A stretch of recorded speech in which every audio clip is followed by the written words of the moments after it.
Hi there, everybody. Welcome to this week's Hard Truth Inside the Football Industry podcast, episode 26. I'm Philip Ideson with Darragh MacAnthony, the chairman, or El Presidente, I think, still. What's up? And co-owner of Peterborough United. How are you doing, Darragh? I'm all right, Philip. You know, we've had our usual 1 hour politics debate, which is always great fun between me and you, the Lib and the Conservative.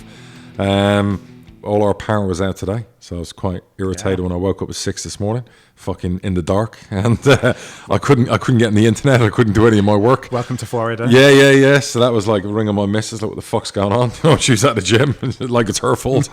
And she can do anything about it. Yeah. So what do you want me to do? You need someone to complain to. I'm like, listen, this is your domestic territory here. I expect my lights to be on when I wake up. So, but other than that, I'm great. I'm tickety-boo. Really, really good. You had a good result of the weekend. Yeah, that was, it was really funny because obviously we're playing the league leaders, we're playing our championship team, and I spoke about our fixtures, getting Sunderland away, Wigan away, Hull away, horrendous like fixtures, Oxford all in the same week.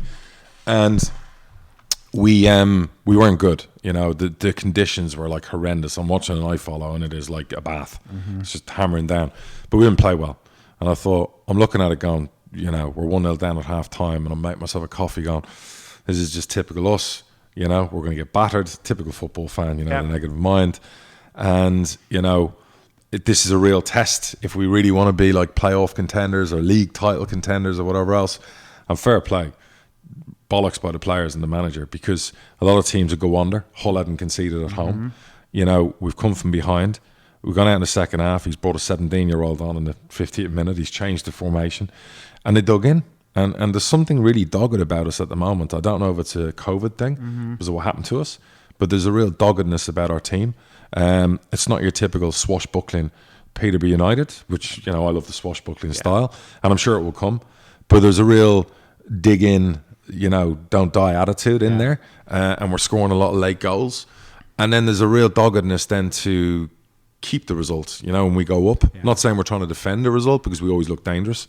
But it was a hell of a win. It was a big win, that one. I think that told our players, our management staff, a lot of us that, hey, we might be in business this year. So, look, it means shit if you don't follow it up now with, 2 home games.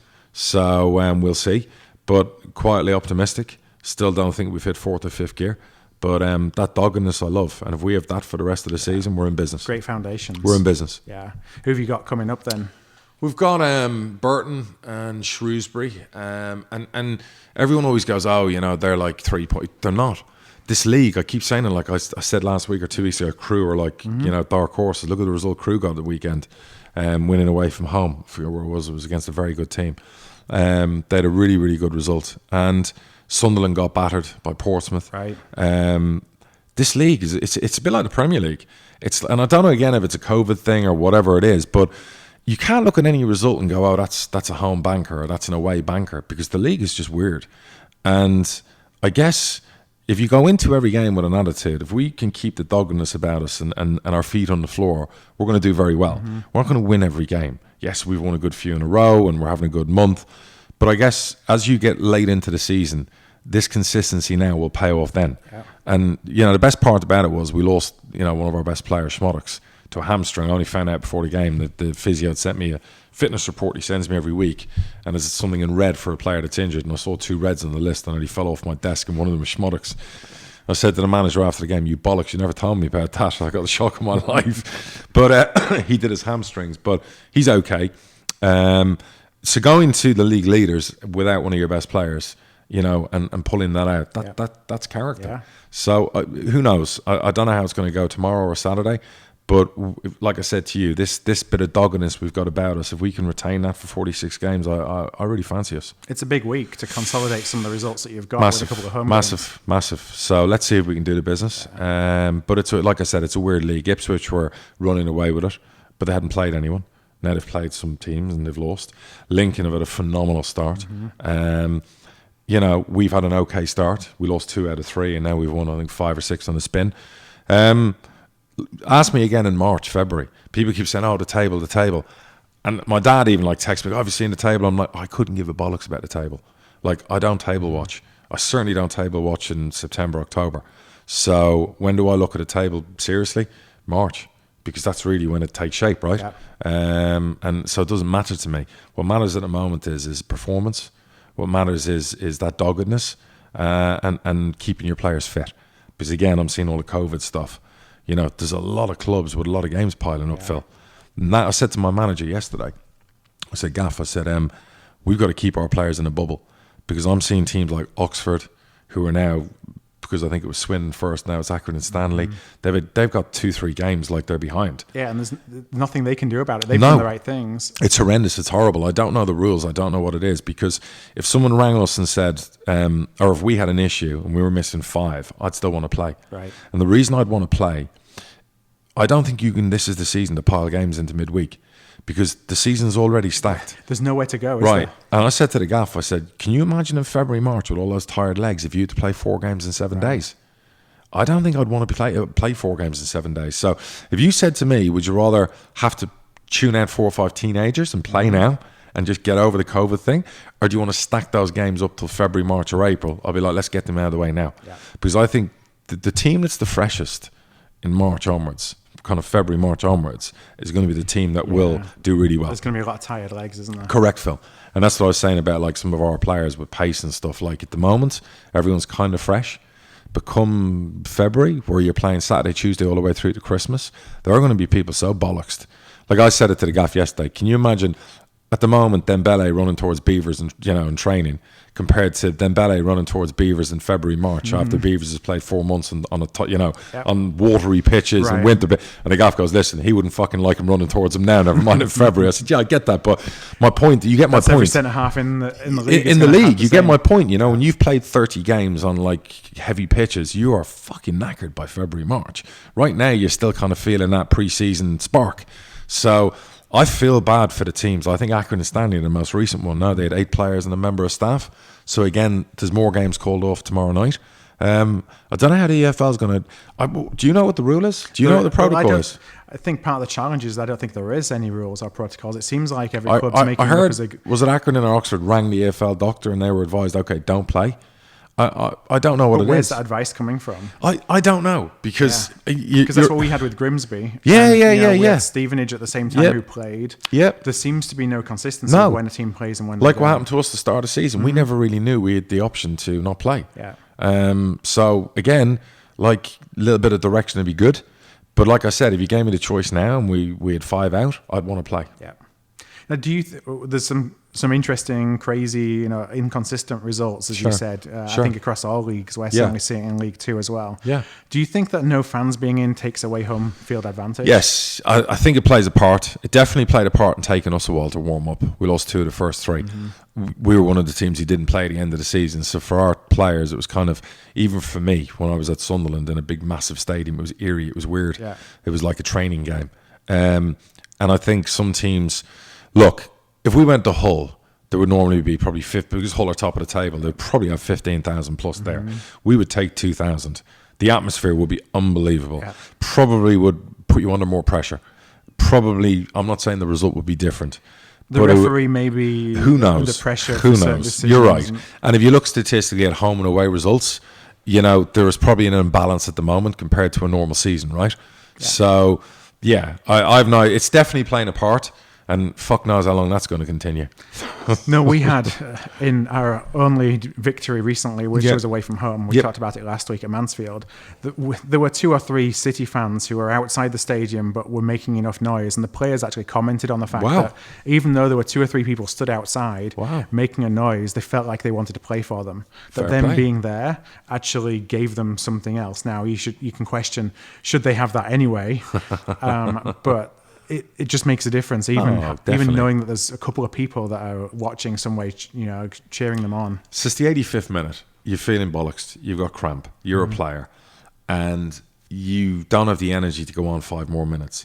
But if 10,000 people are there chanting, pushing you on, you'll get the extra 1 or 2% sometimes. Gives you that adrenaline. Right? It gives you the adrenaline. You're right. Adrenaline is the key word. So look, it's definitely playing a part. I think I saw Solskjaer moaning about United didn't win against Chelsea because, again, if they'd had the crowd, they would have won the game. So, look, it's also giving managers an excuse as well, I guess. I'm sure managers are always looking for an excuse. Of course they are, yeah, absolutely, yeah. 100, you're not wrong there, you know what I mean? But, yeah, it was. How did Bradford get on at the weekend? We lost 3-0. I saw you losing your shit on Twitter. What was your tweet? It was something like, I don't think I've felt this low and for a long time. And we've had some low points over the last few years. And that League Two is the gift that keeps on giving. Shit. You know, I in some way I struggle that I always recognize that we're where we are because we deserve to be there. Sure. You know, I'm not one of these that thinks, oh, we have so many fans, that makes us a big club. We deserve to be where we are. Sure. That doesn't mean that you feel like crap when you lose at home to Newport. You're a true fan. You know, Newport are a good team. By the way. They are. They're top of the table. Yep. They scored after 40 seconds. Anyone in there that stands out? A little posh gem to go and nick. You got to do a bit of scouting for the League Two. You're watching all these games. Come on. I think I was so annoyed at our team. I didn't really take notice of their team. Fucker. Their manager. There you go. No, I listen. He'd be on a list. Yeah. You know, definitely him, the Cheltenham manager. You know, phenomenal things they've done. If you said to me, draw up a list of 5 managers. If Darragh got recruited by United, be the manager, who are you going to go get? Yeah. You know, there's 4 or 5 you would put on a list and go, right, look at what they're doing. Low budgets. You know, low expectations, and they're exceeding every expectation. Do you know what I mean? So good football, 100%. So I agree. He'd be on our list too. You know? I mean, he's a former player. Would he take the Bradford job today? Let's see how where your club is right now in the football world. So Bradford, Newport. Yeah, you're the Newport manager. You're top of the league. Yeah, Bradford, an iconic, massive football club, come in for you now. What would you do if you're him? Yes, you'd leave Newport. The reason why I believe he would leave leave Newport for us is controversial because he used to play for us. Okay. So, and he talked even after the game on Saturday. He talked about his fondness for the club and how it was such a big thing to come to Valley Parade and win for him. If it's somebody else, let's say it's Cheltenham manager. Yeah. No. Yeah. So the question that I would ask is, if you're a club like Cheltenham, and I don't know the answer to this, so I'm not making any assumptions. Sure. How far can you go? Sure. Like, what's your ceiling? Sure. And so do you look at something like that and say, you know what, maybe my ceiling could be higher with a team like Bradford? That's an interesting challenge. He'd be. I think if you're the Newport manager, there's not a lot of pressure on you. You're flying. You're exceeding expectations. Playing good football. You're probably on the list of a lot of clubs. Yeah. And you'd look at do I go to Bradford where the landscape isn't as sure? Yeah. The ownership. All the things that have gone on Bradford the last couple of years that haven't worked. Yeah. And you're going, do I want to get into that mire at the moment? Do I stay with Newport, take it as far as I can, and maybe a bigger club? I don't want to sound, one of the Bradford fans. Fair. A bigger club, maybe the bottom of the championship come in for me? So my advice to him would be, don't even fucking think about it. Yeah, stay away. It's toxic. Well, I didn't say that. You put out words in my mouth.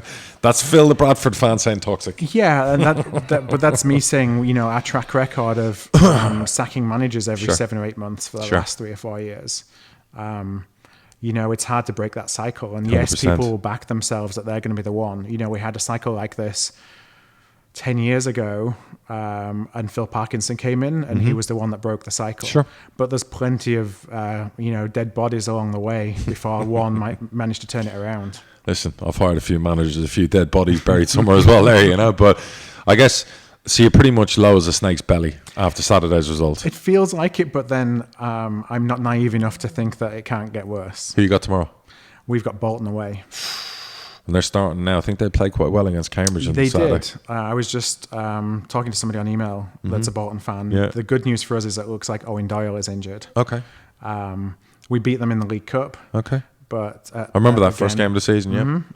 We'll see. I think that both the person that I was talking to on over email and myself, we're both not in the best of places right now. So we'll see who wins the day. And then we got Barrow away on Saturday. They're done well as well. Barrow, eh? Jeez. Okay. It's tough week. But it's football. Anything's possible. So we'll see. What stood out for you being the worst part about Saturday? Were you dominated throughout? Yeah, I mean, all facets of the game? They scored after 40 seconds. And it felt like when they scored, it was job done already. Okay. There was just, it's very one-dimensional. Yeah. We had a strike force that I don't have a great deal of confidence in. The hardest thing for me, and it's always hard to really know as a supporter, you don't see what's going on the field, but there's just the idea of desire. Yeah, I get that. There just didn't seem to be the desire. It was too easy. We weren't throwing ourselves at balls. We were arguing with each other. Okay. And, not good signs. You know, you take losing if you think you've given it all you've got. Like you said before about, you know, what the posh fans are doing. Players are doing is you're all in it together. Doggedness. Yeah, and I just didn't see that, and that was that makes me most worried. They always say there's a way to lose, you know, and there's a way not to lose. So I agree with that. It's like if the opposition goalkeeper has the game of his life, you can live with it. Right. If you're creating 20 chances a game, data and statistics will always tell you, and I'm a big data freak, that the wins will follow. It's when you're not creating and you're not getting those things, that's when you worry. Yeah, you know, they can score a worldie and you know, you just got beaten by 100%. The better team on the day, but just so many holes and gaps and watching. Now, I'd predicted my second favourite team in the Premier League is Leeds, and I predicted pre-season Leeds were going to be top 10, correct? Yep. So I'm going to have to rejig my prediction. I actually think top 6 now. And I watched the game again the other day, the 4-0 of Villa, and wow. I am enjoying watching that football team. That top 6 is interesting, isn't it? And it is now when you look at the results, right? The weekend. I mean, it feels like it's Championship Manager after 5 seasons in, and you got the Manchester teams, you know, bottom half, mid-table, and you've got all these that you wouldn't expect to be anywhere near the top or in the top 6. Yeah, and I watched my beloved Liverpool on Saturday after the posh. I watched the Liverpool game on Peacock here in the US, and they were crap, but they won 2-1. Listen, VAR was a fucking disgrace again, but and I have to say I haven't been impressed with Liverpool this season. But you look at the league table and go, well, they've won as a 3 out of 5. They lost heavily to Villa. They should have beaten Everton bar VAR, and they should be top of the table. So as bad as Liverpool have been, they're actually up there. There are signs. I'm very concerned. You know, defensively, I've spoken about this. I think, you know, Bobby Firmino worries me, you know, but now Jota's come in, so maybe less so worried. But if ever a year, we've discussed this last week, I don't think there's going to be an 85, 90 points, 95, 100 points winner of the Premier League. And Leicester did Arsenal yesterday. I'm going to watch Spurs, who I enjoy watching play today. Southampton really impressed me. The way he has them playing, really, really good. Everton were absolutely crap. But I think Everton will be crap in spats, and they'll be really good in spats. I still think Everton will be thereabouts top 4. Leicester will as well.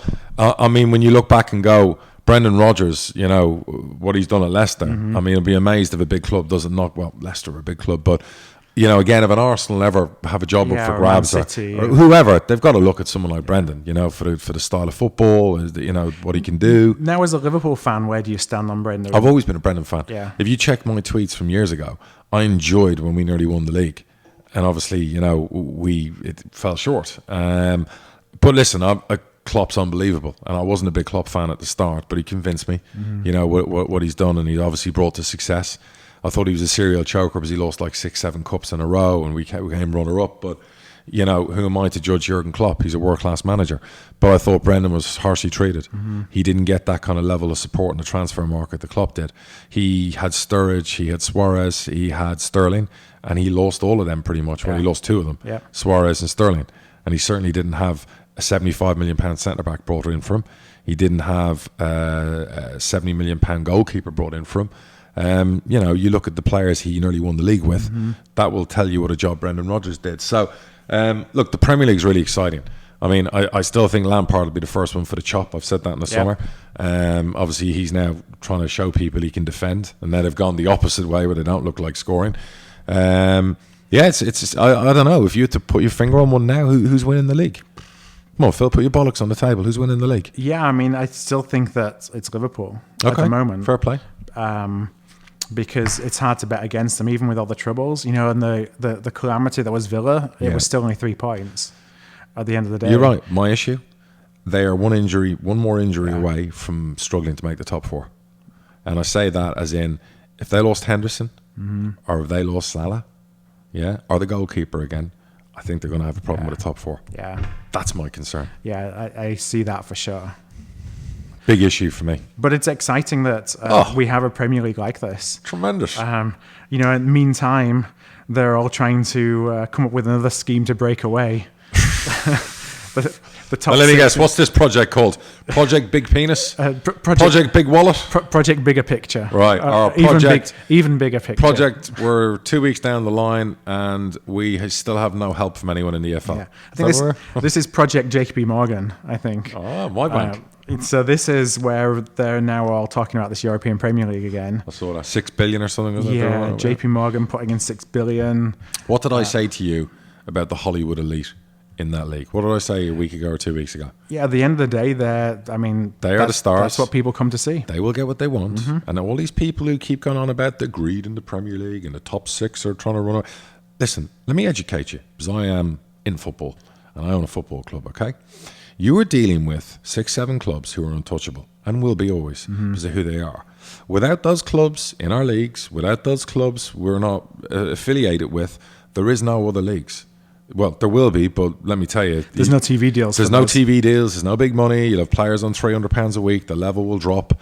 You know, our whole gaming industry and the £9 billion deal, the TV deals, are all built around the top 6-7 clubs. That's not going to change today or tomorrow. So what we need to do is, I suppose you put it like this. I suppose if you date out of your comfort zone, if you end up with a supermodel, I'm not going to go with you, Phil, but let's just use an example. You end up with a supermodel. There's part of you probably thinking, what's she doing with me? She could be with so many other people. So sometimes you got to placate her, you know what I mean, and let her do the things she wants to do as long as she comes home to you. So it's the same in the Football League. I don't know if that's the perfect comparison, metaphor there. You know, if Liverpool, Man United and Chelsea and all of them want to play an extra 10 European games a year, earn a bit more money, but they're still going to come home to us and play the Premier League and still going to, retain the FA Cup, I suppose we'll let them have their flirtation. Yeah. Now, if they want to break away and leave us, that's a different matter. Then we're all stuffed. And we hope the alimony payments are big. Yeah, and they've got that power and leverage, and we said it before. That's the hard truth. It is the hard truth, and I've said it, and I'll say it again. You can write all your moaning articles you want. You can tweet and bitch and moan about it. You can call them all greedy bastards. You can talk about whatever you want to talk about. But without the top 6-7 clubs, we've got nothing here. Yeah, and we've got no power or leverage in that negotiation. Nope. And everyone wants to say Project Big Picture's dead. It's not dead. No. And I saw some of the other owners were saying, there's no way we'd ever do it. Listen, we are all whores here, okay? If a few things are changed in Project Big Picture, we're all dropping our drawers. Yeah, we're all getting the vase out to the side. We're all bending over. We're all going to take it, and we're going to sign. Because at the end of the day right now, money talks and bullshit walks. And that is the hard truth. Yeah, and this just feels like it's the latest push on that journey, because I agree. It's like the uninformed opinion over here. I completely agree it's going to happen. The question will be how they're going to make it happen where the rest of the Premier League clubs are on board. So that's their argument within the Premier League. What's the mouthwash with the swallowing? That's the reality, because we're going to have to swallow and take something. So it's how it goes down. Yeah. Is it going to be bumpy or is it going to be smooth? And we get on with it. And that is the reality of what we're dealing with here. I am so worried about our game. It seems to be forgotten the last 2 weeks. I've heard nothing more from the EFL. I've had no update. I've heard nothing from the government. So again, I'm going to screen my message for Oliver Dowden, for Boris Johnson, for Rick Parry, for the guy who runs the Premier League. We need help. The Football League needs help. Not yesterday, not tomorrow, today. Yeah, we need it. And help doesn't really mean let's defer some tax for a little bit longer. Nope. I saw that. Well, you don't have to pay your POE maybe for 5 months. Well, that's great. And then next May we're selling the tea set to pay back bills. That's not helping. Yes, it's going to put a plaster over the cut, but it's not going to stop the bleeding. So, again, we need help. Where are the conversations going? And I'm not seeing a lot written about it. It's gone quiet. And that's really concerned me. And I said this 2 weeks ago, the distraction of all this big project bollocks and all the journalists writing about it and everyone screaming about it and everyone talking about it would be, we will end up being the victims because it's going to distract from our cause. Yeah. And the EFL needs help. And this is distracting from what we need. And we're now at the end of October. Yeah. And we've said it ourselves as a club. We had a meeting last week. We're going to be approaching our players and our staff shortly. Yeah. Because we're now in a position where our fans, they're coming at us for season ticket refunds. And there's no guidance from the government when they can get back in. Yeah. And we're now going to have to honour those. And it's the right thing to do. But we're not in a position financially to do it. But we're going to have to find a way. And that means some hard conversations with players and staff are coming in the next couple of weeks. And I don't want to have those conversations, but we're going to be left with no choice. We've got no income at the moment. Yeah. And we're not the only football club. And the reality is, if it carries on, we'll probably have to sell a youngster in January, one of our starlets. Maybe we'll have to sell a first teamer. That's just football. Yeah. We're going to have to do what we've got to do to have a good season, get to the end of the season, get on with it, because the government, the EFL, the Premier League are leaving us with no choice. And the thing is, you're in a fortunate position that you have that ability to do so. A lot of the clubs don't. They don't have particularly sellable assets. No, we can go and raise millions when we need to do it. But we're going to need help from our players. We're going to need help from our staff. We're going to need help from everyone around us to get us to the stage. You know, it's a long time till that window opens. We banked on having fans again. Yeah. You know what I mean? And okay, we put it off possibly till January, but now we're even facing January is not going to happen. We start selling season tickets next February, March. So, you know, they're really putting our game in peril. And that's cash flow you would bank on. Absolutely. In February, March of next year. It's in our budget. Yeah. And now it's getting taken out of our budget. And our January games are getting taken out of our budget. And what we didn't have in our budget was refunds, and refunds of massive amounts. All that's got to go in. So and we're one of the best run clubs in League One, will hit a wall. Yeah, instead you're getting $5,000 a week from iFollow. Right. Yeah. And that's it. Correct. So again, there is no solution on the horizon. And I don't want to be writing on Twitter moaning about it night and day. Other people do that. That's fine. That's their prerogative. But that's not getting us solutions, Phil. Well, some clubs that have got a little bit of money coming their way is the National League North and South. So they got, I think it's 10 million in funding from the 20. National Lottery. Was it 20? I want to say it was 20 million, yeah. 83 grand, 70 to 80 grand each? Yeah, something like that. But a month. Based upon the level that you're in, so National League first, and then whether you're in National League North and South, and then based on crowds. So there's still some grumbling, I think, from the larger clubs within National League North and South. Okay. Should they be happy they've got something? Yeah. Listen, absolutely. Well, you know, look, I'm not taking away from any of them. Everyone has a right to grumble, to moan. You know, no matter what deal you get, you're still not going to be happy. That's just life. But something is better than nothing. At least they are getting something. I read one club was getting 83 grand a month. That's £1 million they're getting. Happy days. That's nearly as much as we get. So they're actually at our level, and we're a league club. Yep. So at least they are getting some solution. They are getting some finance thrown at them, and I don't think they have to pay it back. That's no, everything we've been given so far are advances and loans. So I'm not sure where the grumbling has to come from, but at least they're getting some help, and at least non-league can carry on. And I believe, can North and South have fans? Yes, I believe they can. Right. Yeah. So I don't know if any of them have to moan about, because they can actually get paying customers in the door. So you should grumble less, in my opinion. If you're in the actual conference Premier where you don't have fans, it's a different story maybe. Particularly for a club like a Wrexham. Yeah. A Wrexham would maybe get 3,000-4,000 fans normally. So you start adding that income up, that's probably £1 million and a half. They're not getting an income. So fair dues, they've got a lot to moan about. And there's other clubs like that in the Conference Premier. Now, talking about fans being able to come into some of those non-league grounds, how are you keeping your scouts busy? Are your scouts going into non-league? My little gem scouts, there's two of them. There's actually, they're both called Ben, funny enough. I got BDP and I got young Mr. W. I'm not going to say their names out loud, but someone will try and snap them up. And these two fellas are great. They've worked for me now for a couple of years. And basically, they work directly for me, and they go out and do the gem scouting for me. And we've got our eye on the best teenagers in non-league. We nearly signed one on deadline day, funny enough. But the agent put paid to that. Fucking agents. But like, yeah, well, what they're doing at the moment is they can't actually go to any league games. So there'd be also League Two games. They'd be looking to snap up talent in League Two. So they're going deep in non-league, and they're looking at players under the age of 19 who are playing in some of those teams. It was really funny because the way it works, the politeness level is that anytime scouts come to Peterborough, we allow them in the director's box or the executive box. They don't pay. Yeah. Same in non-league. If we go to a game, my football secretary will ring up on my behalf and say, look, Mr. MacAnthony has got one of his scouts coming. You know, usually most non-league clubs, when they hear that, they're kind of like, oh, okay, fantastic, you know, because we're in business here. Yeah. Because of the record, we've got non-league players. Start putting the money in the bank. Yeah, correct. So usually they're like, great, we'll leave a ticket on the desk for Ben and he can come watch the game. And one of them last Saturday emailed me and said, look, Presidente, he said, the guy wants me to pay 20 quid. They agreed to give us the ticket, and now he's saying, no, why should I let you in? And he said, well, Mr. MacAnthony, the president of Peterborough United, has sent me. He said, I couldn't give a fuck who sent you. Buy your ticket. So what do you want me to do? I said, buy the ticket and go. go to the game. And fuck him. Do you know what I mean? Like, I'll remember that. Because if anyone from non-league, an owner, a director, or whatever, came and wanted to come to one of our games, we would always let them in. There's never a problem. It's an unspoken rule. Yeah, I was about to say unwritten rule. It's an unwritten rule. It's like if I want to go see a Liverpool game, I went to the Arsenal-Liverpool game at the Emirates once, and Baz rang up Arsenal, and they put me in the director's box. Because at the end of the day, there's 92 owners. Yeah. There's 20 in the Premier League. There's 72 in the Football League. If any of the owners won't ever come to a game at Peterborough, I would always have them looked after. And just because you're a Premier League club, it should go in the same way.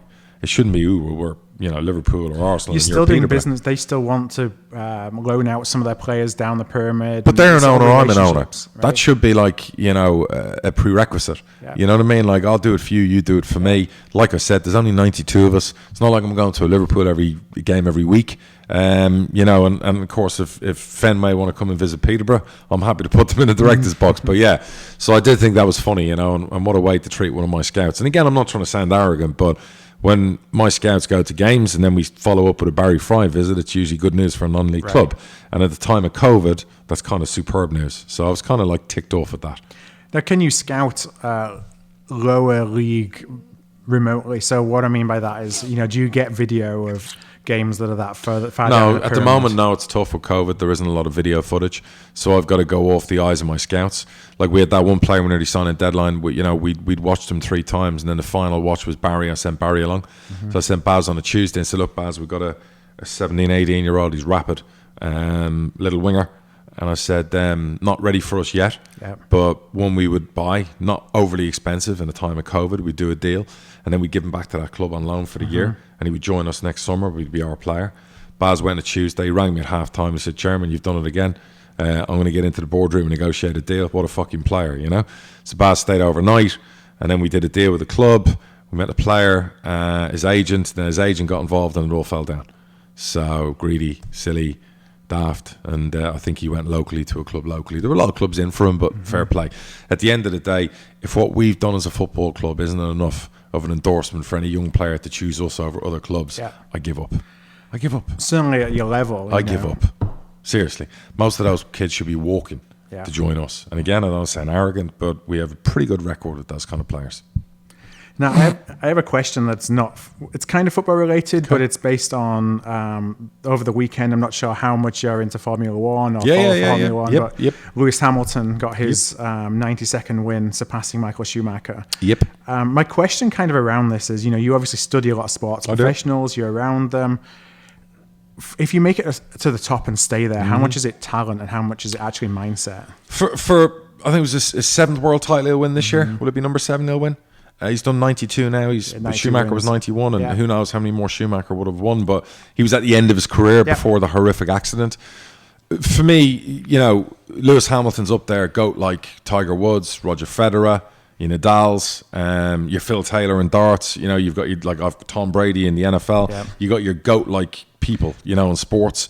And what's GOAT like about players like that and people like Lewis Hamilton? Look, personally, for me, he looks like a dick most of the time. Do you know what I mean? With his climate shit. You know what I'm like with the climate thing. He's going on about climate, and he's in a speedboat while he's videoing about climate, and some of the crap he tries to stick down your throat at times. But as a sportsman, one of the best, if not the best. Definitely up there in the conversation with Schumacher. I was an Ayrton Senna fan. But he was more of a maverick type racer. The consistency of Lewis Hamilton to do it year in, year out and dominate. And yes, he's in the best car, but he's in the best car for a reason.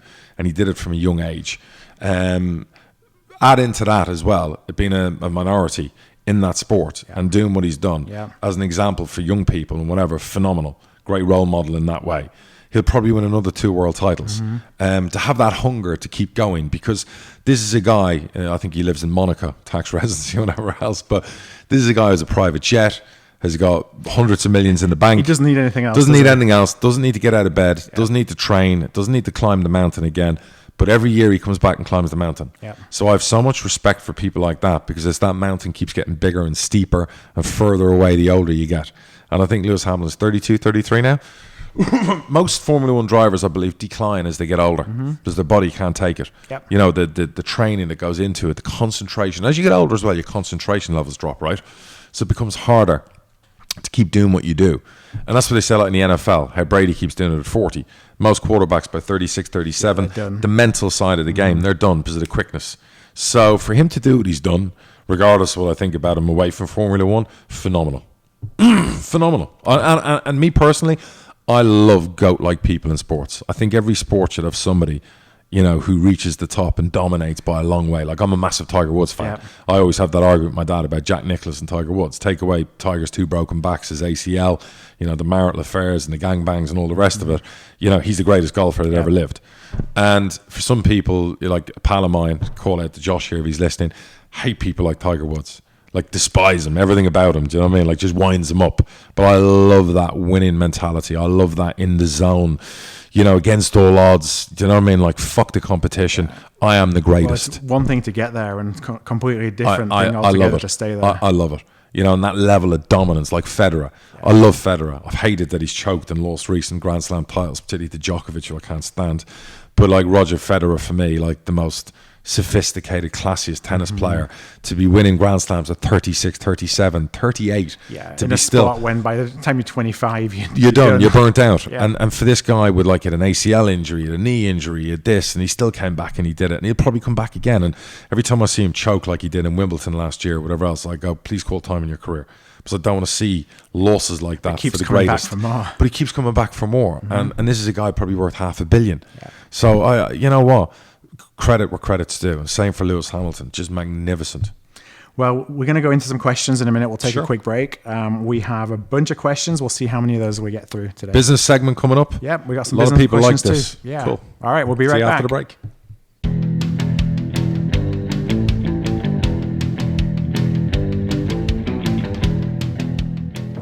Hi everybody, welcome back to the Hard Truth podcast. We're going to go straight into some listener questions now, and like I said just before the break there, we have a ton of them, so we'll see how many of these we actually get through today. First one is from Rob, and Rob asks, how does the dynamic of co-ownership work? I assume the ground rules have to be set prior to bringing people in, as you're effectively letting go of some of the things you did in the past, handing over some of the responsibilities, but perhaps just some advice or guidance or just some insight into how you handled it as you brought your partners on board. It was new for me. I'd never had a partner in my life before in business. It was something my dad had taught me, you know, young early on. Don't have partners, try and do things yourself. But when the chance arose and Jason and Randy were looking to buy, originally he was looking to buy the whole club. So I made that deal when I met them in Canada. And I met them originally in Vegas, then I flew out to Canada and did the deal. And then they said to me at the end, well, but no, we want you to stay on. And then that kind of caught me on the hop. Because I thought I was going there to discuss selling the club, moving on. I thought I found really, I thought the posh fans had probably had enough of me. It was the right time, leave them in a good place. And then it was getting my head around, okay, I'm going to have partners. How does the dynamic work? And it was about 6 months before we closed the deal. So they'd come over a couple of times. We got to spend more time together. I think what they're very good at is they understand strengths and weaknesses. So they understood, look, he knows the football stuff. Yeah. The stuff maybe he's not done as well at as he'd like, maybe the academy, the commercial side, the fan engagement side, the new stadium side, the current stadium side. So I'm okay with that. Look, sometimes to be good at something, you have to identify where you got weaknesses. But you're not going to be perfect at everything. There is no... Look, if you want perfection, I would say stand in the mirror and look at it. That's as close as you're going to get to with me, you know, but I'm joking. But no one's perfect, but they strive for perfection. Yeah. And the best business people in the world, the best leaders in the world would always be honest with themselves and everyone else and say, hey, I'm not a finished article. Even if I'm 20 or if I'm 70, I'm nowhere near it. So there are certain strings to my bows that I have, some that I don't. How do I add those? And the great people, add great people around them. Yeah. Have good people working with them and for them. Yeah. And in this case, I found people who work with me who've got their own strengths and their own weaknesses.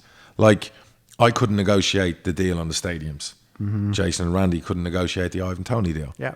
I couldn't go and push to get us Cat 2 for our academy. I didn't have the time, the energy, the desire, if truth be known, with everything else going on in my world. Jason had the drive to go and do that. Yeah. Do you know what I mean? And I haven't got the time to go out and raise the money for the new stadium. Randy will do it in his sleep. So again, strengths, weaknesses. It's worked really well up to a point. And that's, fair credit to my partners who I got. Maybe I got lucky. Yeah. There's other people who've had horrible partnerships. But there's no perfect science to it. And it's not always perfect. We don't always agree on everything. But you're not meant to. At the end of the day, we all get on very well. But I'm sure there's times they probably think they want to throw me out the window. That's just the way it goes in partnerships, I guess. Yeah, everyone's got a different personality. Don't be frightened of it. Sometimes you have to embrace it. Sometimes the unknown is good to embrace.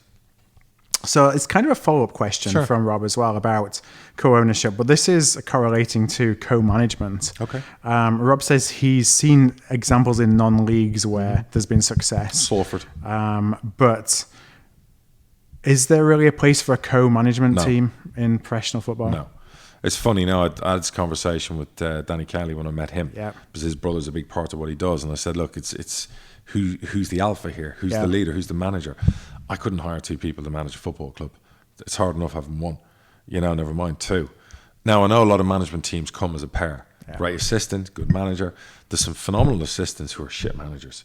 There's, some superb managers who make awful assistants, For me, it doesn't work. It doesn't work in football. In business, you can have a CEO and a chairman, and that works sometimes in a company, but the CEO is really the hands-on person. The chairman's more the figurehead a lot of the time. Yeah. You need a throat to choke. Yes, correct. That's just the way it is. Or, you kick the dog, and it depends what direction you're kicking up in or down in. You know? I've got a question from Dean Youds. Dean asks, has Darragh ever paid more for a player than he would have liked to because he was aware of interest from an owner or a club that I think the question is that he didn't like and wanted to get one up on them. But I will ask you, perhaps if there's a club where you just really didn't want that player to end up at that club for a variety of different reasons. I've never bought a player based on that, because that's letting emotion get in the way of common sense. And I can't do that in business. The minute you let emotion get in the way too much, you're going to make some bad calls. So you got to be careful there. Try not to get too emotional about something, because emotion has a way of just wrecking your head. So I always say there's 2 brains. There's here and then there's your gut. People go, what would you go? And I say, a lot of the time it's gut. But you got to be careful sometimes, because the emotion can get in the way of that. So I have overpaid for players, but that's not because another club wanted them. It's just the deal's gone on too long. I want to get the deal done. And I wasn't bothered arguing about an extra 50 grand. Because we've lost 2 games the player could have played in, and that 50 grand would be made up. And you probably see the potential of what 100%. On the other side of the deal. The other thing is, if I've done a deal and I'm paying for the player over 4 years, I'm probably not going to get to the 4th year, because the idea being they come in, they do well, they get sold. So what's the 50 grand we're arguing about? I have a question from Jack Walker, and the questions were around training grounds, and so I was kind of inspired by that. So I've got a couple of questions on training grounds. The first one was how important to Darragh is the quality of the training ground, and does it help in terms of recruitment, retention, day-to-day performance? Massive. We when I first came to Peterborough, we trained at a local council facility. It was like a public park that was run by a restaurant business, because they had facilities that were second to none. But the actual training ground area with dog shit and people walking the dogs every day, the manager would moan all the time. The players used to have to get changed in the car. They would come back to the football club to have lunch, then go back to train. From day one, I've always wanted to have a facility that everything could be done on site, that we could move staff, the youth staff, everything from the club down to the training ground. And when we ended up with our academy and our training spot, it was a school. And fair play to all the people behind the scenes who made the deal happen. I think we pay a minimal fee every year in rent, but we have a deal with the school next door. And we've got unbelievable training fields. We've got a 3G 700 grand pitch. We've got, I spent over $500,000 on the facility itself. We've got offices. We've got dressing rooms for under 7s, under 8s, under 9s. We've got a restaurant area for the chef, for the players to cook. Everything's on site. We've got our own gates when you come in. The car park. Even back then, when they used to go and change in that shithole that we were at originally, I think it was in Castor or somewhere. But we won 2 promotions in that dump. But the players were driving around in $5 grand cars. Now you go to our training ground, you love the evolution of time, the Bentleys, Mercs, and all the rest of it. So but don't get those dirty inside. No, that's the sign of the times. But I think if you want as a football club to attract good players, and if you're going to sign ex-Premier League youngsters, or you're going to sign youngsters of being at top clubs, players from Europe, and as you go up the leagues, your training facility has to be top class. If you want to rise in academy category from Cat 4 to Cat 3 to Cat 2, you got to jump through hoops, and you got to have certain things at the training ground. So we've pretty much got a lot of them. The final thing is the dome. Once we get the dome in there, we got Cat 2. Cat 2 will open us up as an unbelievable academy where we are. So training ground for me, pal, massively important. Now, is that does ownership come on the agenda of owning your own training ground, or are you happy with kind of the arrangements? I'd love to own it, but there's just no way, because a lot of stuff's council owned, it's school owned. We pretty much own it anyway. We've got a 30-year lease for a few grand a year. You pretty much say that is ownership. So would I like to own all the acres of land there? Of course I would. But the reality is, it is what it is. Now, when we get a new stadium down the line and we become a top 10 championship club, if we've outgrown the place, do we look at retaining that just for the youth and going and getting a whole new place and go and buy 20 acres somewhere, farmland somewhere rural and move the whole thing? Possibly, that could happen. I don't know what tomorrow brings. But I've seen clubs like Bournemouth and Leicester and, Liverpool's new training facility. Look, Peterborough's never going to be spending 20, 30, 40 million.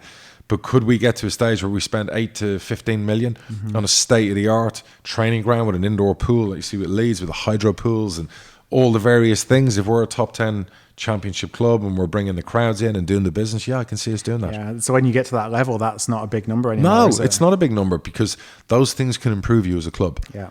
Without a doubt, and add value to you as a football club. Now, I have a question from Connor. Sure. Connor asks, it's regarding Steve Evans, Okay. about your recruitment of Steve Evans. Sure. I think Connor is a Mansfield fan and Okay. said, at the time Steve Evans resigned from Mansfield China? to go to China, ended up in Peterborough, not quite China. Sure. I just wondered if you could just share a little bit about how Steve Evans came to become manager. I knew him for a long time, because obviously he's a Peterborough fan. His son was in the academy, so I'd always got on quite well with Steve. I remember when it was happening, I went to Dubai and I just fired the previous manager. And I was made to believe, we put out there the job was available. He'd come to a game during the week. Yep. He knew we had no manager. And, I don't want to get into the ins and outs of it again, but the bottom line is we ended up paying compensation to Mansfield, probably the best 150 grand they've ever got for a manager. But Steve did really well for them. Yep. He did okay for us. It didn't work out. I know Steve always is foreign, whether it's China, whether it's wherever, there's always interest in Steve. He's like me, he's his own biggest fan. I'm my own biggest fan. He would always rate himself. And I do know there has been clubs abroad where he's got great contacts. Not just agent talk. No, because he's got really good contacts. He knows people in the game, and he could have had some decent jobs actually abroad, but because he's a very family-based person and he's based around Peterborough, his missus, his kids, they're like big part of him. I couldn't see him going abroad. He was never going to China. So the last question I have from the football side, there's actually a kind of a series of questions that come from John. And John said he'd be interested in hearing the thoughts from you on South Shields. They're doing a fundraise on Cedars, which is a crowdfunding platform. Yeah, sure. Crowdfunding for football clubs. What are they raising the money for? So I think they're raising the money actually to buy the club, to have a... Basically, the club has a $2.5 million valuation, I understand. What? And that's part of the question. And maybe I'll go there first. What are your thoughts on a £2.5 million valuation for a club that is in the Northern Premier? Yeah, what level is that? Step 5? That's step 5 or step 6. Yeah. Wow. Well, it must be a hell of a ground or a training facility. Have they got like some top facilities there? Well, it's interesting. I think they only started to do this maybe a week or two ago, and you see folks like Alan Shearer getting behind it. And last time I looked, they'd raised about $250,000 of that $2.5 million valuation. Fair play. Listen, for fans who've saved clubs like AFC Wimbledon, doing it with Bury now, what other clubs? There was FC Manchester, Darlington, the Rebirth. I'm a big fan of that. And anything they can do to like fundraising, it works. Yeah. Norwich fundraised when they were back in the Championship. I think they needed to spend money on their academy. They raised about $5 million. They got promoted to the Premier League. They paid it back. The fans got a return on their money. I think Stevenage have gone down that route to build a stand. They've raised money. Any of those things can work. If you've got the fan base and you can get the engagement, and you can get people to invest, and you're going to give them a return on their money, hell, why not? Why not do it? Bravo. And people like Shearer getting involved. Look, I'm an old romantic. I love non-league. Yeah. I spent, I think it was $2,000 or $2.5 this summer sponsoring the kit of a non-league club, and they ended up putting on. They said, "What do you want on the shirt?" I said, "Put Sue Ryder, the cancer hospice, on there." And listen, before everyone inundates me with emails to sponsor their clubs, I can't keep. Every year I kind of lay out who I'm doing charity wise to and whatever, and the odd time I'll do a club. I am a romantic, so I love stories like that, so I'd have to look into that. But there are some clubs with phenomenal facilities. A friend of mine told me the other day, Bromley are a club like with unbelievable facilities in non-league. They're in the Premier, I think, in non-league at the top. And again, where were Bromley 10 years ago?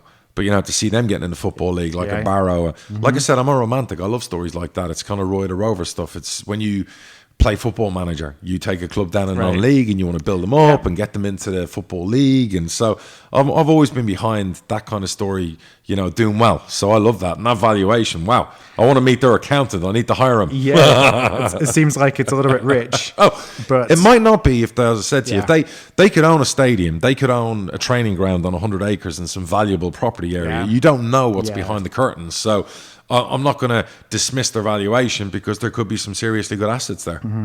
Now, back in the day, I think this is maybe 5 or 6 years ago, we, being Bradford, got involved with Tifosi, which was Gianluca Vialli was pitching, I think, to a lot of clubs. And I wondered, did you ever... So that was crowdfunding. So for us, we did crowdfunding around the scoreboard. So we... Did you raise it? Yeah. I wondered if anyone ever came knocking to you with a scheme like that. No, we'd had schemes like things outside the ground. We've had a few, you know, pitched to us. Do you know what I mean? We've had the what do you call it, where you put the things on the roof of the stadium for better energy efficiency, and we're going to the solar panels. Solar panels. We're going to save you money. We're going to look every day of the week. I get shit on LinkedIn. I get people pitching the next great idea. You know, players, agents, you know, whatever it might be. So. Look, anytime fans can step up, like at the moment, they're raising money for Tommy Robson and building a statue. I know Pisa and 80 Moles are behind that. They did a magnificent job with the last statue we did for another club icon and legend, and they're going to do it again now since Tommy's passed. So fan engagement like that's terrific because it brings fans, the club, people together, you know, with the right mission, the right purpose, as long as it's not like get the owners out, the manager out, you know, it's like that purpose and that drive is what you want. And I've said this since COVID struck, our fans have been phenomenal, you know, since COVID. Even now, they're not putting pressure on us about refunds and whatever else. And I'm so thankful for that because we are like every other club. No matter who we sell or what we've done, we're under pressure like everyone else. And that's why I'm also happy our team are kind of giving our fans something to smile about at the moment. And long may that continue, onwards and upwards. Well, I have a couple of business questions that we're going to go into. Let's do it. One that actually just came in today before we started recording from Che Herbert. And Che said, loves the pod. And actually, I've been having a lot of feedback from folks I've been seeing who really like the business questions and say it's giving them inspiration, which I think is just fantastic, especially in the times that we're in right now. I'm glad to help. Got to monetize this shit, Phil. We've got to write that self-help business book. I know, right? We'll bring the whiteboard over next time and we'll figure it out. No, but listen. You know, I've been around a while. I've seen good and bad. I've been up and down. I've made a lot of money, lost a lot of money. So I think anytime you can pick people's brains who've done it, been there, seen it, and done it, and if you can get anything from that, great. If not, no harm, no foul. Yep, you only need to take one nugget and it can have a big impact. Yeah, 100%. So Che says he's currently 16 and has the aspiration one day of owning a successful business. Love it. Currently still in school doing A-levels with a part-time job and refereeing at the weekends, so plenty going on. Che's question really is, I don't know if now is the right time to start a business, but I don't really know if there is a good time or when is the good time to start a business. Is there ever a right time to start a business? Well, a few things with Shay is his name. First of all, I love the fact he's educating himself. Second of all, he's got a work ethic already because he's got a part-time job as well as being a part-time referee. So he's got a bit of sports, he's got a bit of business, he's got it all in there.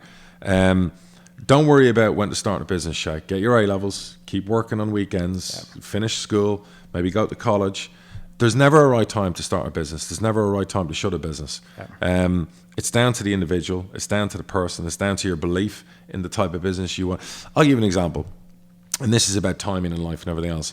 I was close to investing about 250 grand in a restaurant business back in November through to February. We were putting it together. It was going to be a concept that hadn't been brought to Florida. We were going to get the franchise rights to it. We were going to open like 10 of them across Florida. You know, we were going to do Tampa, Miami, Orlando. It would have been, the initial commitment was 250. It would have gone all the way up to possibly $1 million. And I was very excited about it because it wasn't here. And I had a friend of mine who was going to be a partner. I was probably going to be two of us. We might have brought in 2 more people, minority players, but who would have run it more for us. And I thought, you know, this is going to hit big. I could take this to the UK. If I'd put my dough in, I'd have lost my bollocks because of COVID. So I would have put all that money in. We would have opened probably 3 to start with in Florida. They would have opened around February. We'd have been shut 6 weeks later. All right, I'd be fucking hanging out the window. My bollocks would be sliced to pieces. So that was a seriously good concept, the right thing to do, the right business. For whatever reason, there was a legal issue with the licensing rights came up that stopped. So maybe that was divine intervention. It was the big fella saying, slow down, not your time to do the business. Whatever reason, but I would have lost a lot of dough. Yeah. So again, there's no perfect time. There's no wrong time. If you've got a good business, if you've got a good plan, if you've got a good work ethic, 9 times out of 10, you'll succeed.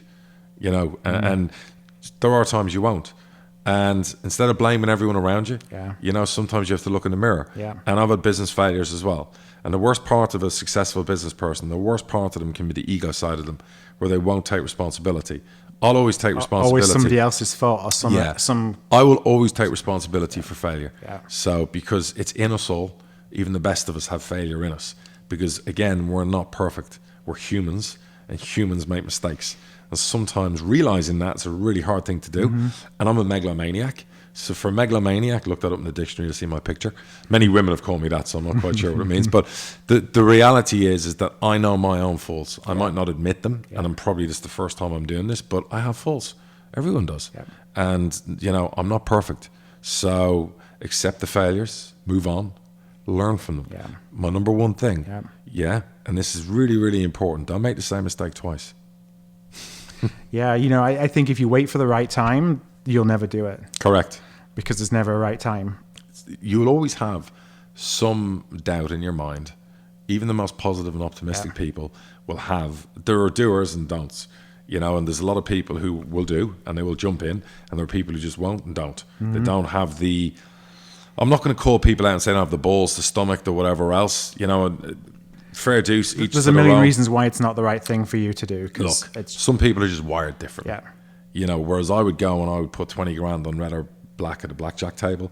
Other people, even if they had it, they wouldn't even walk within 5 miles of a blackjack or a roulette table. Yeah. They just wouldn't. It's just the way you're built and wired. You're wired differently. So when it comes to business, I've always been more of a maverick.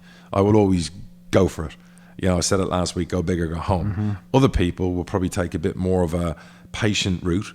And then for them it might work out better, and then sometimes they'll have regrets, sometimes they won't. Like I said, we're all different. That's the beauty about humanity.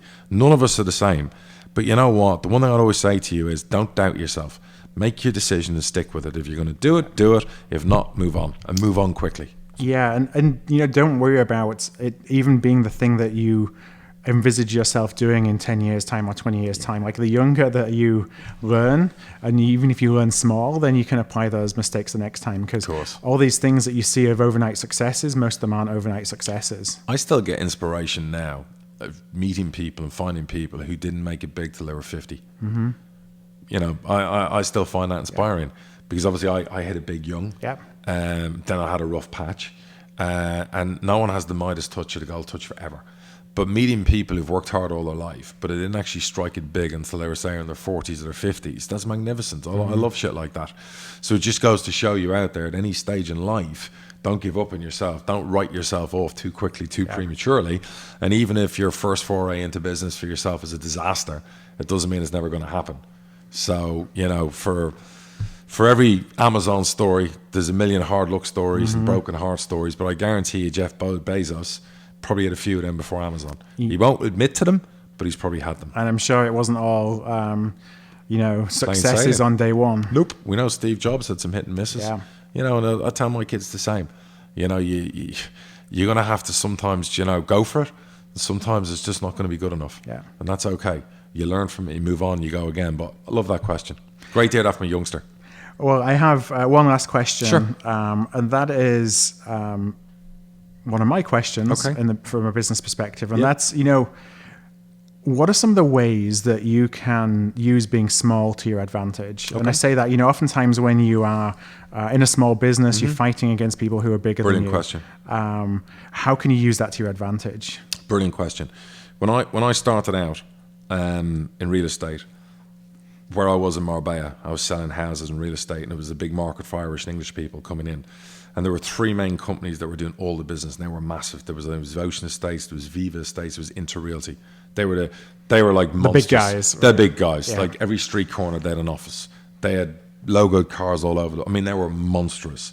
Within 4 years, 2 of them were gone, and one of them I put out of business about a year later, and I ruled the roost, and I was number 1, and most of their staff ended up working for me. But going back to the start and looking at it, you could be like in awe, and you could be, but I wasn't. I was always never jealous, just envious. It was like, great, look at them, they're doing brilliant, you know? But what I did from my advantage was whenever I met clients, I'd go to a big show and you would have all those big companies with their 50 grand stands at property exhibitions, and I'd have my like £200 stand in the corner. And I would say to people, I would say, look, here's the difference between me and the monster. This is David and Goliath. So I would play in people's heartstrings. I would go to the guy, if he was a businessman, I would go, do you remember when you were starting out? And the guy would go, yeah, of course. Did anyone ever give you a break? Or did you always get trampled on by the big guy? So I'd play on his emotions. Then I'd be like, listen, I'm that guy you take a chance on. Then I would say to them as well, the great news with me is you're getting me. When you go on those big company stands, you ain't meeting the owners. You ain't meeting the Capitan, the boss. You're meeting staff, and they got thousands of staff. You're dealing with me. I am the owner. My name is on the business. So my word's my bond. You're getting me, and you get me 24/7. With them, you get a high-powered answer machine. Who do you want to deal with? And I would play on that, and that was again like a selling tool. So I would push on that, and the big thing I would push on that these big businesses never did was, as a small business, I would push for referrals, because everything I did was personal. Like personal, really personal. Like I would meet a client, the following day I would always ring them. I would do a deal, I would ring that client twice a week. It was personal. Clients would come back to the country where they bought. I never needed to do this. I would go at 4 a.m. in the morning and pick them up from the airport because I wanted to do that. Because I had that connection with clients, it was the personal touch as the small guy. They would refer me neighbours, friends, people they met on a bus. You wouldn't believe the referrals. They want you to succeed, don't they? They do. I would go out for dinner with them. I even stayed with a client in the UK when I couldn't afford to stay in a hotel. A client put me up in their spare room when I went to a property show. I had that much of a personal relationship with them, and they were rooting for me. I used to do private shows, and some of my ex-clients would come in with their family, and I'd go for dinner with them. And some of them even would talk to new clients for me. I used to have, it was one of the tricks I played, I'd meet a client, and they'd be a bit like, oh, we're not sure. I'd go, listen, I've got a friend of mine who's a bank manager at Bank of Ireland. He's bought 2 properties from me. Do you want to speak to him? And they're like, he's manager at Bank of Ireland. I'm going, yeah. And I'd put him on the phone to him. I would ring Michael, who was in Galway at the time, to speak to someone in Spain about buying a property. And they'd be like, how did it go? And I'd be like, fantastic, there's your guy, blah, blah, blah, blah, blah. So it's not always about the big guy and the small guy. There are so many maneuvers when you're the small guy that you can get around. If you really want to go down another route as well, you can drop your drawers and become cheaper than the big guy. I never liked doing that. Not me personally. It's kind of a race to the bottom, isn't it? I don't like doing that. I used to say to people, and some clients would play on that and go, well, actually, you're a one-man band, so you should give us some of your commission. And I used to go, no, that's not who I am. Even if I had £5 in my pocket, I have a value, and I'm not dropping my value. So, you know, that's what you get with me.